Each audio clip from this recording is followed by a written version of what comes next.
Đã bao nhiêu lần bạn từ bỏ một điều gì đó cực kỳ quan trọng đối với bản thân chỉ để làm vừa lòng một ai đó khác? Bạn nghĩ rằng sự hy sinh đó sẽ khiến mọi thứ tốt đẹp lên. Bạn hy sinh thời gian, bạn vắt kiệt năng lượng, thậm chí bạn dẫm đạp lên cả ước mơ của chính mình chỉ để giữ lấy một sự hòa bình giả tạo hoặc để thấy một nụ cười của người khác. Trong thâm tâm bạn tự huyễn hoặc mình rằng điều đó là xứng đáng, rằng một ngày nào đó họ sẽ hiểu và đền đáp lại cho bạn. Nhưng sự thật nghiệt ngã là thế này: khi bạn cứ liên tục cắt từng mảnh thịt trên cơ thể mình để đem cho người khác, bạn sẽ dần mất dấu chính bản thân mình là ai. Bạn bắt đầu cảm thấy khô héo, cảm thấy mình như một tờ giấy bị kéo căng đến mức sắp rách toạc ra. Bạn không còn sống cho mình nữa mà đang sống cho những kỳ vọng của người đời. Cái cảm giác đó, nó tàn phá mọi thứ em trai ạ. Nó gặm nhấm niềm hạnh phúc, nó tàn sát sức khỏe và nó giết chết cái mục đích sống vốn dĩ rất rực rỡ của bạn. Hôm nay anh muốn nói với bạn về một điều mà những người bản lĩnh đi trước đã đúc rút được rất rõ ràng. Đó là biết cái gì đáng để nắm giữ và cái gì cần phải buông tay. Những người có sức mạnh tâm trí thực sự, họ là bậc thầy trong việc bảo vệ sự bình yên nội tại. Họ giữ cho thế giới bên trong mình đứng vững ngay cả khi dông bão ngoài kia đang gào thét. Họ hiểu rằng để sống một cuộc đời trọn vẹn, có những thứ tuyệt đối không bao giờ được mang ra mặc cả. Dù người yêu cầu bạn là ai hay hoàn cảnh có khắc nghiệt thế nào đi chăng nữa. Trong video này chúng ta sẽ đi sâu vào 5 cột trụ mà bạn phải giữ cho bằng được. Đó là lòng tự tôn, sức khỏe, ước mơ, giá trị sống và hạnh phúc của chính bạn. Mỗi thứ này là một cái chân kiềng tạo nên con người bạn. Một khi bạn để mất chúng, con đường tìm lại sẽ dài và gian khổ lắm. Nếu bạn đang thấy mình bị lạc lối hoặc thấy mình đang hy sinh quá nhiều cho người khác thì hãy dừng lại một chút. Ngày hôm nay không chỉ là về việc giữ mình mà là về việc lấy lại sức mạnh và mục đích sống vốn có của bạn. Bởi vì cuộc đời này quá ngắn ngủi và bản thân bạn thì quá giá trị để bất cứ ai cướp đi những thứ định danh nên con người bạn. Hãy bắt đầu với thứ đầu tiên, lòng tự tôn. Nó không chỉ là một khái niệm trừu tượng trong sách vở đâu. Nó là nền tảng của cách bạn trải nghiệm bản thân và thế giới này. Khi bạn biết tôn trọng chính mình, bạn đang đặt ra một cái tiêu chuẩn cho cách người khác phải đối xử với bạn. Bạn đang dõng dạc tuyên bố rằng đây là giới hạn của tôi, đây là con người tôi và đây là những điều tôi không bao giờ chấp nhận bị xâm phạm. Nhưng hãy nhìn lại xem, có phải đôi khi vì muốn tránh một cuộc cãi vã hay vì sợ mất đi sự công nhận của ai đó mà bạn bắt đầu gặm nhấm lòng tự tôn của mình không? Bạn hạ mình xuống một cách nhu nhược, bạn chấp nhận những lời miệt thị, bạn để người khác dẫm lên ranh giới của mình. Hãy thành thật với nhau đi. Không có lòng tự tôn, mọi thứ khác trong đời bạn sẽ sụp đổ như quân bài domino vậy. Người bản lĩnh biết rằng tôn trọng bản thân là hành động mạnh mẽ nhất mà một con người có thể thực hiện. Cái phẩm giá bên trong đó mới là thứ định nghĩa bạn, chứ không phải những lời phán xét hay kỳ vọng của xã hội ngoài kia. Lòng tự tôn nó khác xa với cái tôi kiêu ngạo nhé. Cái tôi thì luôn muốn người khác phải nhìn mình bằng con mắt ngưỡng mộ. Nó muốn mình cảm thấy quan trọng trong mắt thế gian. Nhưng lòng tự tôn thì lại là câu chuyện giữa bạn và chính mình trong gương. Nó là việc giữ vững những nguyên tắc sống và sống thật với giá trị của mình. Dù cho ngoài kia có ai đó đang cố lôi kéo hay làm lung lay bạn, cái bẫy này thường rất tinh vi. Bạn có thể đánh mất lòng tự tôn mà thậm chí không hề nhận ra. Có lẽ bạn đang ở trong một mối quan hệ mà tiếng nói của bạn không bao giờ được lắng nghe. Bạn thấy mình bị coi thường nhưng bạn vẫn bám lấy nó vì nghĩ rằng rồi mọi chuyện sẽ ổn thôi. Hoặc bạn đang làm một công việc mà bạn liên tục bị bỏ qua, bị đối xử thiếu công bằng nhưng bạn vẫn xuất hiện mỗi ngày vì tờ chi phiếu cuối tháng. Chúng ta tự thuyết phục mình rằng đây chỉ là tạm thời, rằng mình có thể chịu đựng được. Nhưng thời gian trôi đi, mỗi sự nhượng bộ nhỏ nhặt đó, mỗi lần bạn tặc lưỡi bỏ qua, nó đang bào mòn sự tự tôn trong bạn. Bạn bắt đầu nghi ngờ giá trị của chính mình và đó là một nơi cực kỳ nguy hiểm để dừng chân. Khi chúng ta thỏa hiệp với lòng tự tôn, chúng ta mất đi sự kết nối với chính mình. Sống mà không hòa hợp với giá trị và phẩm giá của mình là đang sống trong một sự xung đột nội tâm liên tục. Hãy tưởng tượng một người có thể có tất cả mọi thứ trên đời, nhưng nếu không có lòng tự tôn thì ngay cả cuộc sống hào nhoáng nhất cũng chỉ là một cái vỏ rỗng tuếch. Việc thiết lập các ranh giới là cách quan trọng nhất để bảo vệ lòng tự tôn của bạn. Tôi biết việc nói không có vẻ rất đáng sợ. Chúng ta được dạy phải trở nên dễ mến, phải hòa đồng, phải làm cho người khác cảm thấy thoải mái ngay cả khi điều đó làm tổn thương sự bình yên của chúng ta. Nhưng bạn ạ, sự bình yên thực sự phải đến từ bên trong. Nó đến từ sự can đảm để nói không khi điều gì đó không phù hợp với giá trị của bạn. Ranh giới không phải là những bức tường để ngăn cách, chúng là những bản hướng dẫn. Chúng chỉ cho người khác biết cách đối xử với bạn. Và quan trọng hơn, chúng nhắc nhở bạn rằng bạn xứng đáng được đối xử như thế nào. Bạn không thể kiểm soát cách người khác phản ứng với ranh giới của bạn. Bạn không thể ngăn họ gọi bạn là kẻ khó tính hay ích kỷ, nhưng đó là vấn đề của họ, không phải của bạn. Những người thực sự trân trọng bạn sẽ tôn trọng ranh giới của bạn vì họ tôn trọng chính con người bạn. Đừng sợ mất người khác. Bất kỳ ai rời bỏ bạn chỉ vì bạn bắt đầu tôn trọng chính mình thì ngay từ đầu họ đã không thực sự ở bên bạn rồi. Bạn không ở đây để làm hài lòng tất cả mọi người. Bạn không phải là một phiên bản uốn lượn để vừa khít với nhu cầu của kẻ khác. Bạn ở đây để sống với sự chính trực. Khi bạn ưu tiên lòng tự tôn, bạn đang thiết lập một tiêu chuẩn mà người khác sẽ phải nhận thấy. Dần dần bạn sẽ bắt đầu thu hút những người thực sự tôn trọng bạn, những người hiểu thế nào là một sự kết nối thực sự. Hãy nhìn những người xung quanh xem, có bao nhiêu người đang chấp nhận sống một cuộc đời thấp hơn những gì họ xứng đáng. Chúng ta đứng ngoài nhìn vào và tự hỏi tại sao họ lại ở trong những tình huống tệ hại đó. Nhưng hãy tự soi lại mình, có bao nhiêu lần chúng ta cũng đang làm điều tương tự. Nếu bạn đang ở một nơi mà bạn liên tục phải hy sinh lòng tự tôn để giữ lấy hòa bình, tôi muốn bạn dừng lại và nghĩ xem bạn thực sự nhận được cái gì. Nó có xứng đáng để bạn mất đi phẩm giá của mình không? Không có thứ gì bên ngoài đáng để bạn đánh đổi sự bình yên nội tại đâu. Cuối cùng, lòng tự tôn không chỉ là cách người khác nhìn bạn, mà là cách bạn đối xử với chính mình mỗi sáng thức dậy. Bạn có nói lời tử tế với mình không? Bạn có tôn trọng nhu cầu và ranh giới của mình không? Hay bạn luôn đặt mình ở vị trí cuối cùng trong danh sách ưu tiên? Khi bạn bắt đầu tôn trọng chính mình, nó giống như việc bạn xây một pháo đài xung quanh tâm hồn vậy. Không ai có thể chiếm đoạt nó trừ khi bạn tự tay giao chìa khóa cho họ. Hãy canh giữ nó thật chặt, bởi vì khi bạn có lòng tự tôn, mọi thứ khác trong đời sẽ tự động rơi vào đúng vị trí của nó. Giờ hãy nói về thứ quý giá thứ hai mà chúng ta thường hay mang ra để mặc cả với cuộc đời. Đó là sức khỏe. Chúng ta đều biết rằng không có sức khỏe thì mọi thứ khác đều vô nghĩa, nhưng chúng ta lại cứ trì hoãn việc chăm sóc nó.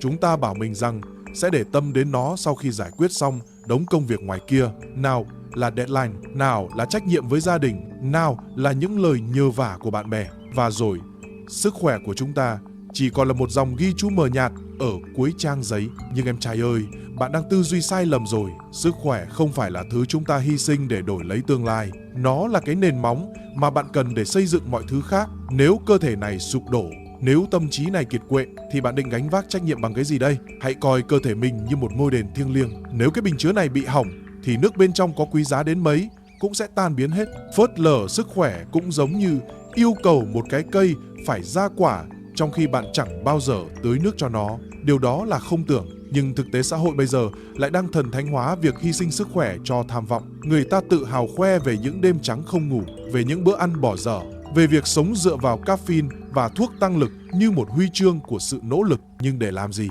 Để đổi lấy tiền bạc hay danh tiếng ảo huyền ư? Đúng là những thứ đó nghe có vẻ hấp dẫn đấy. Nhưng đã bao giờ bạn thấy những người thành công đạt được mục tiêu rồi mới nhận ra mình quá kiệt sức để tận hưởng nó chưa? Trong mắt anh đó là một thảm kịch, đó là một sự lãng phí cuộc đời một cách ngu xuẩn nhất. Thành công thực sự phải nằm ở sự cân bằng, chứ không phải là sự tự thiêu. Hãy nghĩ theo cách này, nếu bạn bỏ bê sức khỏe, bạn đang tự rút thảm dưới chân mình. Nếu cơ thể không mạnh mẽ, tâm trí không minh mẫn, bạn đang tự đặt mình vào thế khó trong mọi cuộc chơi của cuộc đời. Nhiều khi chúng ta hành động ngược lại với những gì chúng ta biết là tốt cho mình. Nhưng một người bản lĩnh phải biết chống lại cái xung lực đó. Sống khôn ngoan là phải biết kỷ luật với chính mình. Và việc tôn trọng nhu cầu của cả thể xác lẫn tâm hồn là cốt lõi của sự khôn ngoan đó. Chăm sóc sức khỏe không có nghĩa là bạn phải trở thành một kẻ cuồng tín trong phòng gym. Nó là việc đưa ra những lựa chọn bền vững cho bản thân. Sức khỏe là một khái niệm tổng thể. Nó bao gồm cả thể chất và tinh thần. Đừng tách rời chúng ra như cách thế giới này đang làm.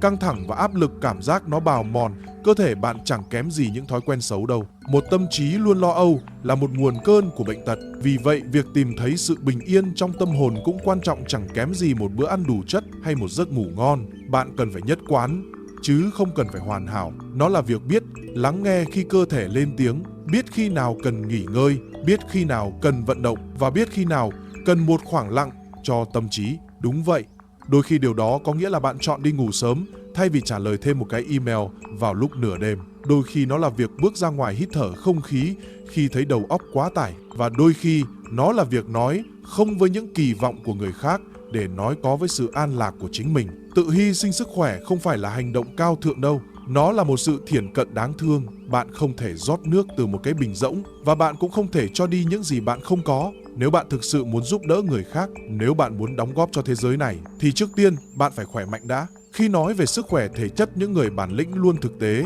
họ coi cơ thể là một công cụ để phục vụ tâm trí, không cần quá đà nhưng phải duy trì kỷ luật mỗi ngày. Bạn có đang đối xử với cơ thể mình như một vật báu không? Hay bạn đang ép nó đến giới hạn cuối cùng và hy vọng nó sẽ không gục ngã?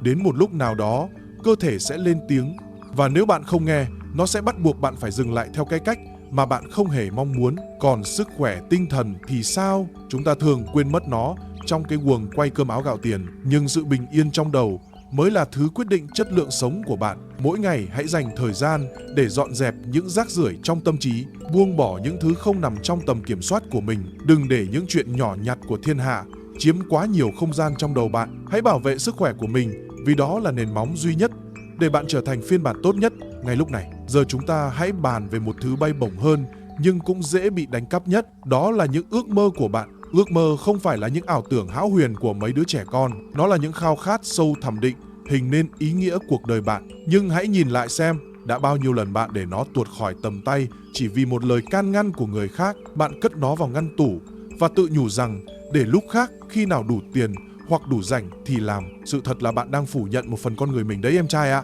Người bản lĩnh tin rằng mỗi chúng ta sinh ra đều có một vai trò riêng, một con đường độc bản mà chỉ bạn mới có thể đi, và ước mơ chính là tiếng gọi của con đường đó. Khi bạn vứt bỏ ước mơ, bạn đang sống một cuộc đời vay mượn đầy nhạt nhẽo. Ước mơ rất dễ bị tổn thương trước nỗi sợ và sự hoài nghi của người đời. Có thể ai đó đã nói với bạn rằng ước mơ của bạn quá viển vông, rằng bạn nên sống thực tế đi và làm một công việc ổn định cho xong chuyện. Nhưng người bản lĩnh hiểu rằng sống mà không theo đuổi tiềm năng của mình mới là thảm kịch lớn nhất. Nỗi sợ thực chất chỉ là một kẻ lừa đảo chuyên nghiệp. Nó giữ bạn lại trong vùng an toàn đầy tù túng và nghẹt thở.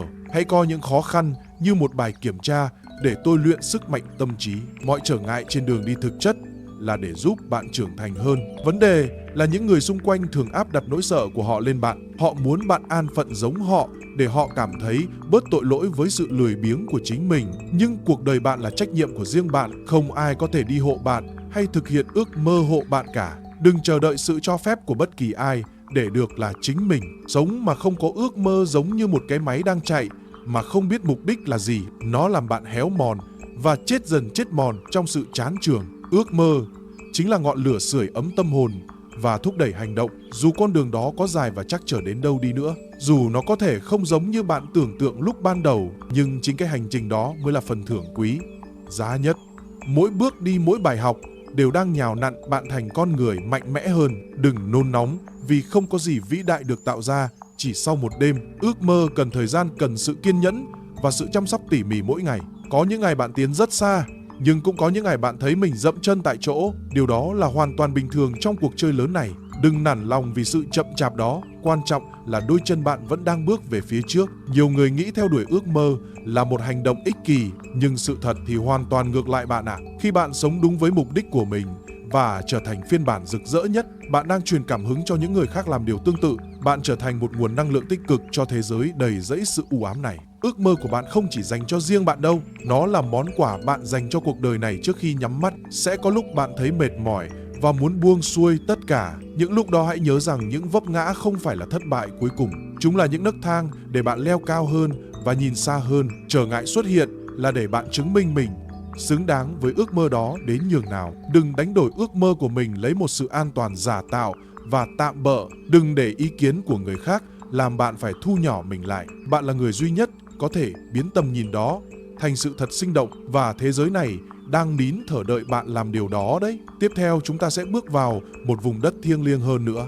Đó là các giá trị sống của bạn. Chúng là cái lõi định nghĩa bạn là ai giữa đám đông hỗn loạn này. Là những nguyên tắc dẫn dắt bạn đi qua mê cung của cuộc đời mà không bị lạc lối. Thế nhưng đây lại là thứ đầu tiên người ta hay mang ra thỏa hiệp khi gặp áp lực từ cấp trên hoặc xã hội. Có thể là để hòa nhập với một đám đông đầy quyền lực, để thăng tiến nhanh hơn bằng con đường tắt, hoặc chỉ để tránh một cuộc xung đột không đáng có với người thân. Nhưng bạn hãy nghe anh nói thật lòng này, khi bạn bắt đầu hy sinh các giá trị của mình, bạn không chỉ đơn giản là thay đổi một quan điểm đâu. Bạn đang tự tay cắt bỏ đi chính linh hồn của mình đấy. Hãy coi những giá trị sống như một chiếc la bàn nội tâm, không bao giờ sai lệch. Chúng chỉ cho bạn đâu là đúng đâu là sai giữa một thế giới đầy sự lừa dối và mặt nạ. Một người bản lĩnh sẽ giữ chặt các giá trị của mình dù cho hoàn cảnh có xoay vần thế nào. Bạn có quyền lực, có tiền bạc, nhưng nếu không có sự chính trực thì tất cả chỉ là hư vô. Hãy sống khiêm nhường, kỷ luật và tử tế bất kể người khác đang làm gì xung quanh bạn. Giá trị của bạn không nên thay đổi tùy theo thời tiết hay tâm trạng của người khác. Chúng phải là hằng số vững chãi của cuộc đời bạn.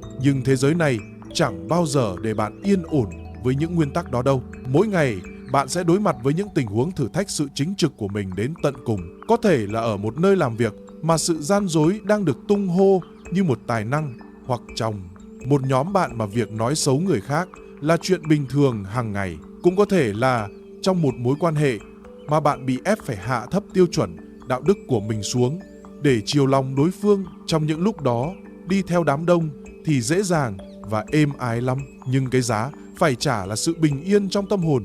Bạn sẽ tan biến mãi mãi. Sống theo giá trị của mình hiếm khi là con đường bằng phẳng hay dễ dàng nhất. Nó đòi hỏi sự can đảm, lòng kiên định và một sự ly lợm cực lớn, thậm chí là sự sẵn lòng để đứng một mình giữa sa mạc. Chính trực nghĩa là sự thống nhất tuyệt đối giữa lời nói và việc làm, nghĩa là cái suy nghĩ bên trong và hành động bên ngoài của bạn phải là một khối thống nhất. Dù bạn có đang ở trong hoàn cảnh khó khăn hay bế tắc đến đâu, thì sự tự do thực sự vẫn nằm ở việc bạn giữ được nguyên tắc sống của mình. Thà bị coi là kẻ ngốc nghếch trong mắt người đời còn hơn là kẻ phản bội chính mình trong bóng tối.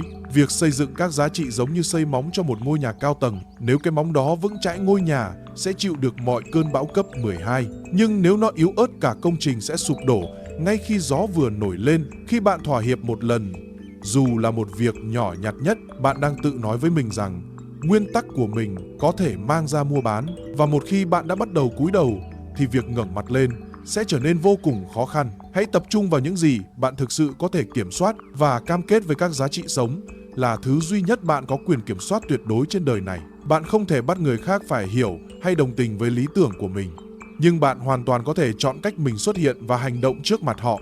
Giữ vững giá trị là một bài kiểm tra bản lĩnh khắc nghiệt nhất. Nó có nghĩa là dũng cảm nói không khi người khác đang mong đợi một tiếng có từ bạn. Nó có nghĩa là lạnh lùng bước đi khỏi những nơi không tôn trọng con người thật của bạn. Tôi biết điều đó làm bạn đau lòng và cô đơn lắm. Đôi khi nó làm bạn mất đi những cơ hội thăng tiến béo bở, làm bạn mất đi những người mà bạn từng coi là anh em chí cốt. Nhưng nếu một công việc hay một mối quan hệ bắt bạn phải đánh đổi sự chính trực thì nó vốn dĩ đã không thuộc về thế giới của bạn rồi. Người bản lĩnh sẽ không bao giờ tiếc nuối khi từ bỏ những thứ rác rưởi đó. Sống hòa hợp với giá trị sống chính là nguồn gốc của một sức mạnh nội tâm không thể lay chuyển. Nó giúp bạn sống một cuộc đời không có sự hối tiếc hay mặc cảm tội lỗi mỗi khi đêm về. Hãy tưởng tượng một cuộc sống mà mỗi quyết định của bạn đều khiến bạn tự hào khi soi gương, nơi bạn không cần phải tốn công bào chữa cho những hành động sai trái của mình. Khi đó bạn sẽ có một sự tự tin tĩnh lặng và sâu sắc, một sự điềm nhiên mà không một thế lực nào ngoài kia có thể tước đoạt được. Bạn trở nên bất bại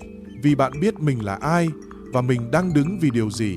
Nhưng liệu sự chính trực đó có mang lại hạnh phúc thực sự cho bạn không? Hay nó chỉ khiến chúng ta thêm cô đơn và lạc lõng giữa cuộc đời đầy biến động này? Câu trả lời nằm ở cái thứ cuối cùng mà chúng ta sắp sửa bàn tới ngay sau đây. Thứ mà tất cả chúng ta đều đang khao khát cháy bỏng nhưng lại thường tìm kiếm sai chỗ. Hạnh phúc chính là thứ cuối cùng mà chúng ta thường hay mang ra để đổi trác nhiều nhất trong đời. Nhưng hãy nhìn xem thế giới này đang lừa dối chúng ta như thế nào về sự hạnh phúc. Người ta dạy bạn rằng hạnh phúc là một đích đến ở tương lai xa xôi nào đó, rằng bạn sẽ chỉ thực sự được vui vẻ khi đã trả xong nợ ngân hàng, khi con cái đã thành đạt và có gia đình riêng, hay khi bạn đã leo lên được cái ghế giám đốc mà bạn hằng ao ước. Và thế là chúng ta lao vào một cuộc đua không có hồi kết. Chúng ta tự ngược đãi bản thân và gạt bỏ sự bình yên sang một bên. Bạn tự nhủ với lòng mình rằng chỉ cần chịu khổ nốt hôm nay thôi, rồi mai sau sẽ sướng. Nhưng cái mai sau đó chẳng bao giờ đến cả. Bởi vì khi bạn đạt được mục tiêu này, bạn lại nhìn thấy một cái đỉnh núi khác cao hơn. Người bản lĩnh sẽ không bao giờ để mình rơi vào cái bẫy luẩn quẩn đó. Hạnh phúc thực sự không phải là một món quà ở cuối con đường. Nó là một thứ đi kèm khi bạn sống đúng với bản chất của mình. Nó là sự nảy mầm từ việc bạn biết trân trọng những gì mình đang có ngay lúc này, chứ không phải là những thứ bạn ước mình sẽ có trong tương lai. Hạnh phúc không cần phải ồn ào hay phô trương ra bên ngoài cho thiên hạ thấy. Nó là một sự điềm tĩnh, vững chắc trong tâm hồn, một sự hài lòng sâu sắc ngay cả khi cuộc đời ngoài kia đang đầy rẫy những bất công và khó khăn. Hãy thành thật đi, bạn đã bao giờ tự hỏi tại sao mình có tất cả nhưng vẫn thấy trống rỗng chưa? Đó là vì bạn đã hy sinh sự bình yên của mình để đổi lấy cái vỏ bọc hào nhoáng. Xã hội này đang sùng văn hóa làm việc đến kiệt sức và coi đó là niềm hãnh diện. Họ bảo bạn phải hy sinh tuổi trẻ và niềm vui để đổi lấy sự thành công. Nhưng anh hỏi bạn một câu thế này, cái đỉnh cao đó có ý nghĩa gì nếu bạn đứng trên đó với một tâm hồn tan nát và một cơ thể bệnh tật? Người bản lĩnh biết cách tìm thấy sự an lạc ngay trong những điều giản đơn nhất. Họ không đợi đến khi giàu sang mới được phép mỉm cười. Họ chọn hạnh phúc như một thói quen và một kỷ luật sống hàng ngày. Bảo vệ hạnh phúc của mình trước tiên là phải biết quản lý năng lượng của bản thân. Đừng đổ sức lực vào những công việc mà bạn căm ghét. Đừng phí thời gian cho những mối quan hệ độc hại, chỉ toàn sự ghen tị và chỉ trích. Khi bạn cứ liên tục làm những việc hút cạn năng lượng của mình thì hạnh phúc sẽ tự động bay đi mất. Bạn có trách nhiệm với chính sự bình yên của mình. Không ai khác có thể tạo ra nó thay cho bạn được, và cũng đừng cho phép ai có quyền tước đoạt nó đi. Sự điềm tĩnh là khi bạn không còn bị lay chuyển bởi những lời xì xào bàn tán của người đời. Hãy tưởng tượng một cuộc đời mà hạnh phúc của bạn không còn phụ thuộc vào cái gật đầu của sếp hay sự khen ngợi của hàng xóm.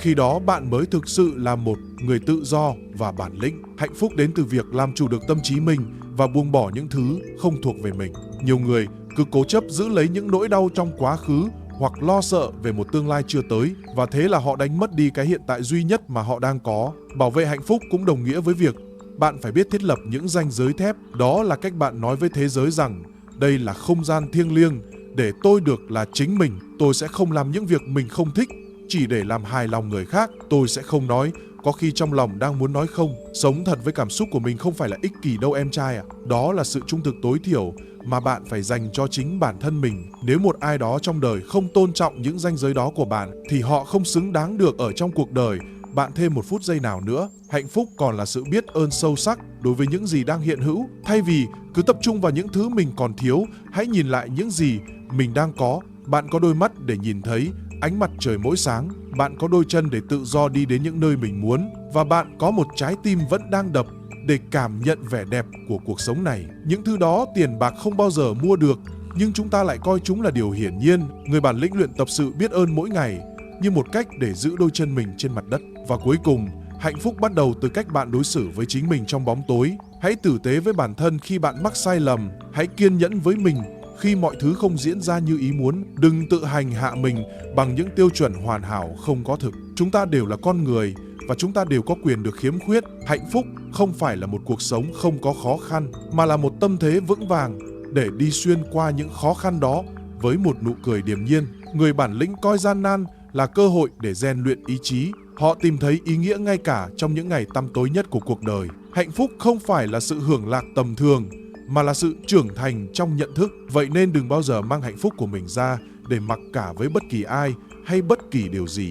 Nó là tài sản quý giá nhất mà bạn phải giữ gìn bằng mọi giá. Hãy sống một cuộc đời mà mỗi tối khi đặt lưng xuống giường, bạn cảm thấy lòng mình thanh thản, biết rằng mình đã sống trọn vẹn và không hổ thẹn với chính mình. Bây giờ chúng ta hãy nhìn lại cả một hành trình mà chúng ta vừa đi qua. 5 cột trụ mà anh vừa nói với bạn không phải là những thứ tách rời. Chúng hòa quyện vào nhau để tạo nên một bộ giáp sắt bảo vệ con người bạn. Lòng tự tôn cho bạn sự tự tin để bước đi giữa đời. Sức khỏe cho bạn nguồn năng lượng để gánh vác mọi trọng trách. Ước mơ cho bạn hướng đi và ngọn lửa đam mê trong tim.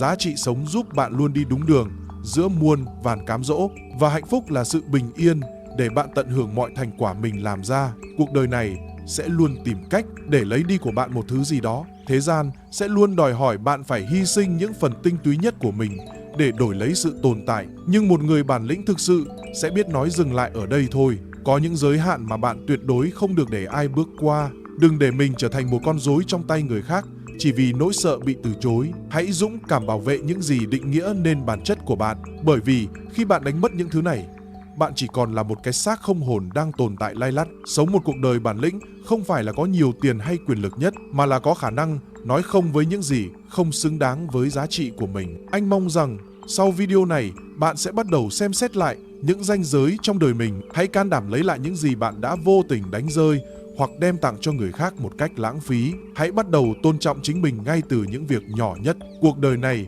quá giá trị để sống theo kịch bản của một ai đó khác. Hãy tự viết nên câu chuyện của riêng mình với tất cả sự kiên định và lòng kiêu hãnh. Cảm ơn bạn đã ngồi lại đây để lắng nghe những lời tâm sự này của anh. Nếu bạn thấy những điều này có ích cho hành trình của mình thì đừng quên để lại một dấu ấn. Hãy tiếp tục rèn luyện và giữ vững bản lĩnh của một người làm chủ cuộc đời. Anh sẽ luôn ở đây để cùng bạn đi qua những ngày giông bão cũng như những ngày nắng đẹp. Bảo vệ những gì thuộc về tâm hồn bạn chính là cách để bạn thực sự tự do. Hẹn gặp lại bạn trong những hành trình tiếp theo để chúng ta cùng nhau lớn mạnh hơn mỗi ngày. Hãy sống một cuộc đời đáng sống và đừng bao giờ đánh đổi bản thân mình vì bất cứ giá nào. Chào bạn và chúc bạn luôn vững vàng trên con đường mình đã chọn.